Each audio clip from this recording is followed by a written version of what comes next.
Para falar da religiosidade indígena, mas antes eu queria dizer para vocês assim, que vocês podem ficar muito à vontade de interromper a qualquer momento. Se a minha conversa estiver chata demais, estiver dando sono, vocês podem interromper. Daqui a pouco nós vamos ouvir uma outra música do Coral Guarani. Mas para falarmos de religiosidade indígena, nós precisamos trazer presente a palavra mito. O que é um mito para nós? Muitos aqui disseram que são cristãos, católicos, luteranos, e que, com certeza, os cristãos têm a Bíblia, a Sagrada Escritura, que é o livro sagrado de todas as igrejas cristãs, e que está escrito. Os índios não têm um livro sagrado por escrito. O livro sagrado dos índios está na palavra de cada geração. A nossa Bíblia judaico-cristã, antigamente, o livro sagrado, que hoje é uma escritura, um tempo não era escritura, não estava escrito, estava na palavra, a palavra que era comunicada de geração em geração pelo povo judeu, o povo hebreu, e que depois escreveram a Sagrada Escritura.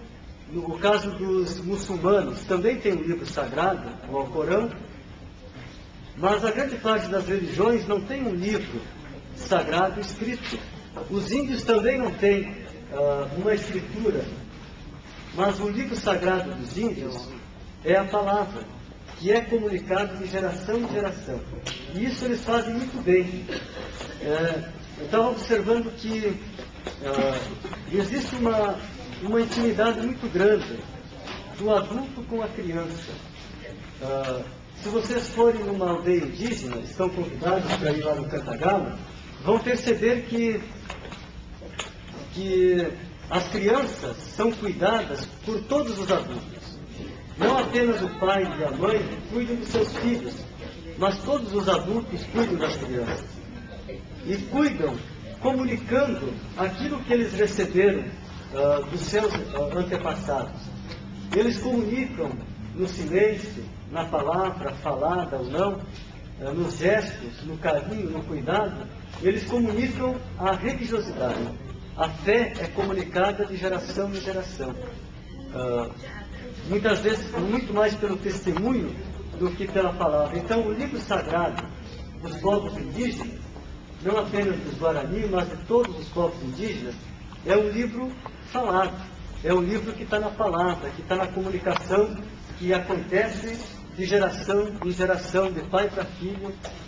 Os mais velhos, na cultura indígena, todos os mais velhos são educadores.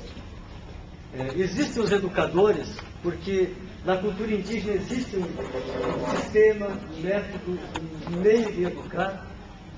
Da educação existem as escolas, mas todo mais velho é um educador. Toda pessoa mais velha é educadora, educa, ensina.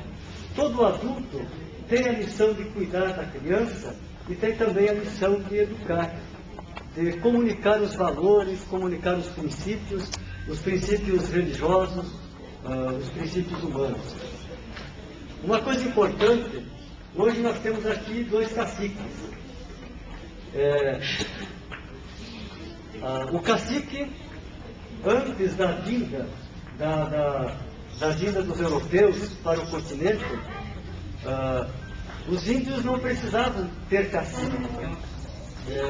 O próprio líder religioso era o líder, era a autoridade de toda a aldeia. O cacique tem a missão de se comunicar com a sociedade, de se comunicar com as outras culturas.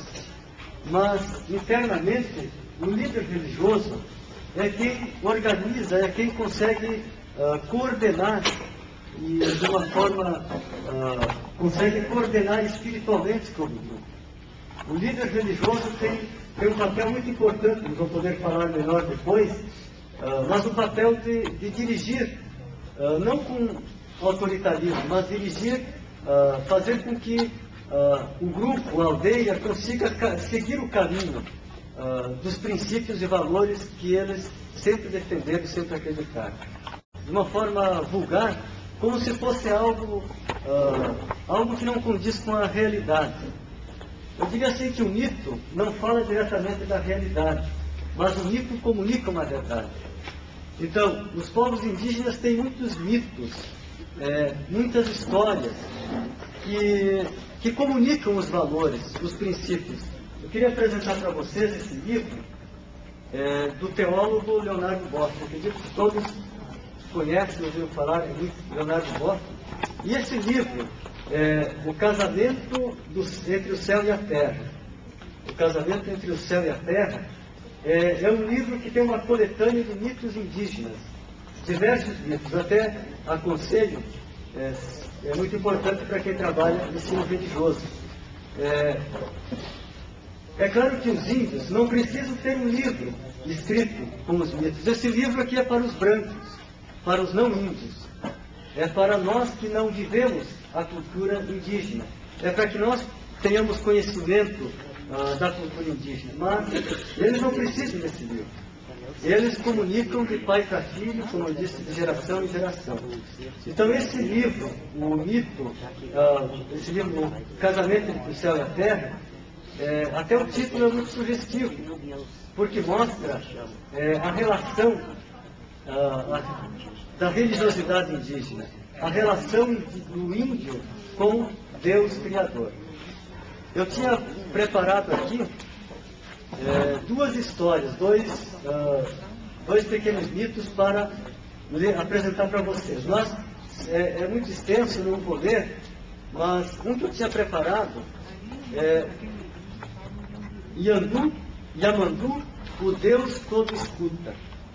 É um mito tupi-guarani, que fala que Deus é escuta. Deus é essencialmente escuta.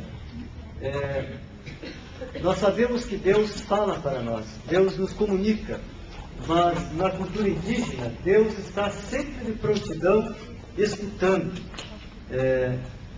Deus é escuta, Deus não é só palavra, Deus é escuta.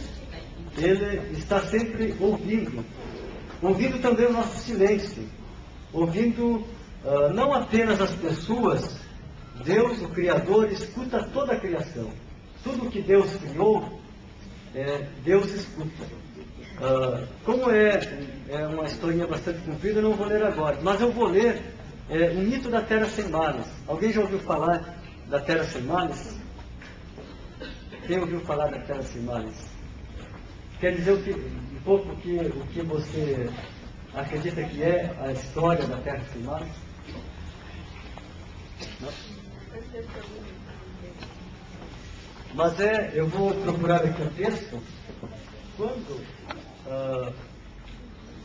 Anderu Eté, que é o Pai Criador, eles vão poder explicar melhor, porque temos o termo Tupã, que é o Deus Todo-Poderoso. Alguns teólogos fazem uma relação de que Tupã é Deus, o Pai, e Anderu Eté é o Filho. É claro que são teologias diferentes e nós não podemos fazer muita comparação. Mas diz assim: Deus Todo-Poderoso, o Criador, resolveu acabar com a terra. Havia muito pecado, muita desobediência a Deus, e Deus resolveu acabar com a terra. Muito parecido com a história de Noé, ou com Moisés, quando Deus chamou Moisés e falou da escravidão do seu povo. Isso na Bíblia é de tradição judaico-cristã, na nossa Escritura Sagrada. E então Deus resolveu acabar com a terra, devido à maldade dos seres humanos. Avisou antecipadamente o pajé do grupo da aldeia, e mandou que ele dançasse. A dança é um ritual sagrado para os povos indígenas. A dança é uma oração. Talvez para a cultura não índia, muitos tipos de dança têm um sentido bem diferente. mas para as culturas indígenas a dança é uma oração. Então, Deus mandou, através do pajé, pediu para que os índios dançassem, ou seja, fizessem um ato de louvação, de louvor ao Criador. O pajé obedeceu, passando toda a noite em danças rituais. E quando o pajé terminou de dançar, Nhanerueté retirou um dos esteios que sustentam a terra, provocando um incêndio devastador. Para fugir do perigo, o pajé reuniu a sua família e foram para o leste, em direção leste, que é a direção do mar. Tão rápida foi a fuga que não teve tempo de plantar nem de colher a mandioca. Mandioca que é uma planta também sagrada para os povos indígenas. É um alimento muito importante. Todos teriam morrido de fome, se não fosse o seu grande poder que fez com que o alimento surgisse durante a viagem. Lendo essa passagem aqui, a gente recorda na Bíblia, quando Moisés e o povo hebreu fugiu da escravidão do Egito. Tiveram que fugir sem levar muita coisa, apenas pães sem ázimo, sem ter tempo de fermentar. E no caminho, no deserto, Deus fez surgir alimento. O maná no deserto. Tem essa passagem lá no livro do Êxodo. Tem muita semelhança. Quando alcançaram o litoral, alcançaram o litoral, seu primeiro cuidado foi construir uma casa de tábuas. Parece até a Arca de Noé. Para que quando viessem as águas, ela pudesse resistir. E terminada a construção, retomaram a dança e o canto. Então eles fugiram para o litoral, porque a terra estava incendiando, fugiram para o litoral. Construíram uma casa de madeira que também iria flutuar na água. E quando construíram a casa, voltaram aos seus ritos, às suas danças, à sua atividade religiosa, à sua liturgia. O perigo tornava-se cada vez mais iminente, pois o mar, como que para apagar o grande incêndio, ia engolindo a terra. Quanto mais subiam as águas, mais o pajé e sua família dançavam, louvando a Deus. E para não serem tragados pela água, subiram no telhado da casa. E o pajé chorava muito, pois tinha medo. Mas a sua mulher lhe falou: se tens medo, meu pai, abre teus braços, para que os pássaros que estão passando possam pousar. Ela pediu para que o pajé abrisse os braços, para que os pássaros pudessem pousar nos seus braços e protegê-lo. Se eles sentarem no teu corpo, disse ela, pede para nos levar para o alto. Eles acreditavam que os pássaros, vindo sentar no corpo do pajé, levariam eles para o alto e eles fugiriam do perigo do incêndio que estava acontecendo na terra. E mesmo em cima da casa, a mulher continuou batendo a taquara ritmadamente contra o esteio da casa, enquanto as águas subiam. O pajé entoou o canto solene guarani. Quando iam ser tragados pela água, a casa se moveu, girou, flutuou, subiu até chegar na porta do céu, onde ficaram morando. Esse lugar para onde foram chama-se a Terra Sem Males, ou a Terra Sem Mal.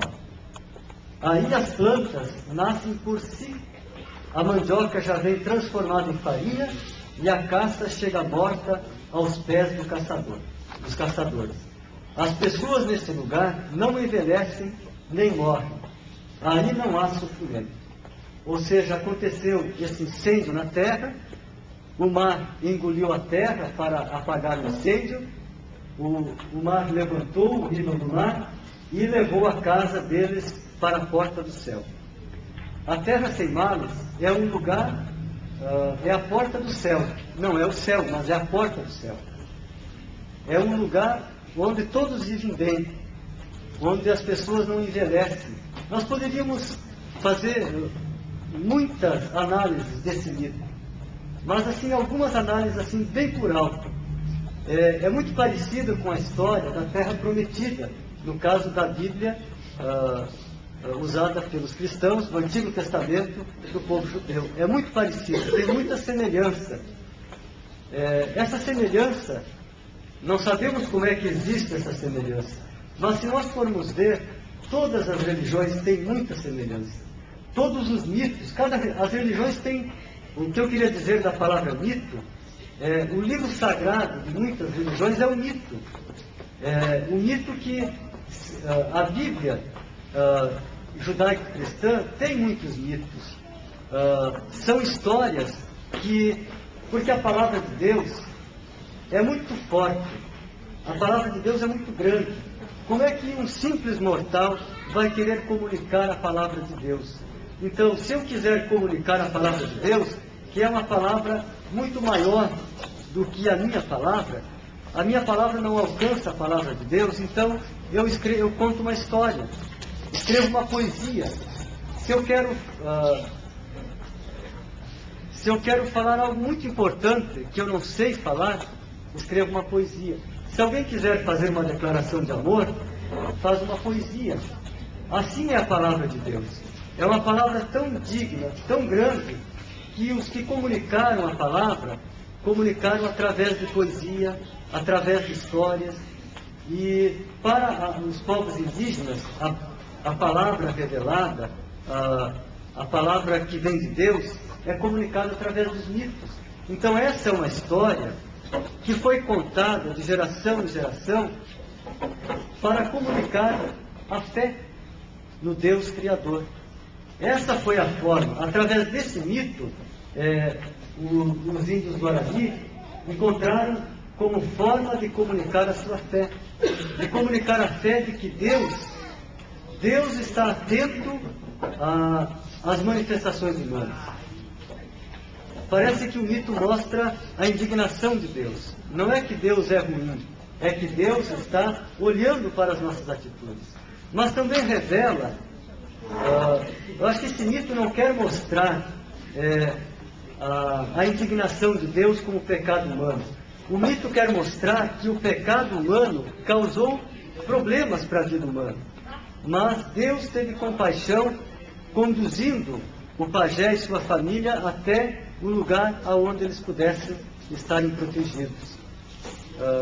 E foram parar na porta do céu, que não é ainda o céu, mas não é também um lugar difícil de sofrimento. Então esse é o sonho. Essa história revela o sonho dos povos indígenas. O sonho de uma terra sem mal, uma terra sem pecado, sem violência, uma terra sem maldade. E antes de nós fazermos um pequeno intervalo para ouvirmos mais uma canção, eu queria dizer para vocês que dia 7 de fevereiro, todo dia 7 de fevereiro, os índios Guarani se reúnem em São Gabriel. São Gabriel é o lugar onde Sepete Araju foi assassinado. Então, lá nesse lugar, os índios Guarani, desde 2006, de modo especial, todos os anos, no dia 7 de fevereiro, naquela semana eles fazem uma grande assembleia. E no dia 7 eles fazem um ritual religioso, no lugar onde Sepete Araju foi assassinado pelo exército de Espanha e Portugal. E esse ano eu tive a oportunidade de acompanhar. Nós fizemos uma bicicletada de Rio Pardo até São Gabriel, 7 cidades, durante 7 dias, percorrendo o último caminho de Sepete Araju, que é um líder do povo Guarani nas missões jesuíticas. Foi o último percurso de Sepé, de Rio Pardo a São Gabriel, onde ele foi assassinado. No dia 7 de fevereiro, os índios Guarani fazem um ritual religioso, no lugar onde os 1.500 do exército Guarani foi tombado e no lugar onde Sepete Araju foi assassinado. E lá no ritual, um líder religioso, Caraí, falou qual a missão dos índios Guarani no mundo em que nós vivemos. Porque nós sabemos que os Guarani é um povo muito pacífico. é um povo que sobreviveu, que resistiu através do silêncio. Eles ficaram muitos anos em silêncio para poder resistir, para sobreviver.